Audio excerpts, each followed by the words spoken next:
আমার সংগ্রহে প্রায় 1200 রেডিও আছে। যেসবের ভিতরে প্রায় সব রকমের রেডিও আছে, তার ভিতরে মুক্তিযুদ্ধ সময়কালীন রেডিও অধিকাংশ রেডিও। তখন আমার বাচ্চা ছেলে আমার আব্বাকে তখন একদিন বললাম, আব্বা আমি রেডিও সংগ্রহ করবো। আমার আব্বু একটু হেসে দিলেন, বললো যে রেডিও তো একটা মূল্যবান জিনিস, এগুলি আব্বু সংগ্রহ করবো, কয়টা রেডিও সংগ্রহ করবা? তখন আমি বললাম যে রেডিও আমি মুক্তিযোদ্ধাদের রেডিও সংগ্রহ করবো। আমি বললাম ভাই আমার টাকাগুলি নেন, দামি জুতাগুলি কালকে কিনেছি ভাই, জুতোগুলি রেখে দেন, আমার টাকাগুলি রেখে দেন, আমাকে রেডিওটা দিয়ে দেন।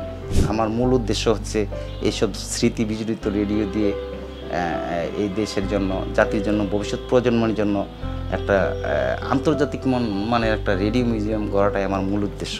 যে আমার মতো একজন সাধারণ শ্রমিক, আমার পেশা হচ্ছে সাধারণ ঘড়ির মেকার। আমি ঘড়ির কাজ করে, ঘড়ি মেরামত করে, সেই সব ঘড়ি বিক্রি করে আমি আমার নিজের সংসার চালাই, তারপর আমি রেডিওগুলি সংগ্রহ করি। এখন কথা হচ্ছে আমি মারা গেলে এই রেডিওগুলি কে দেখবে?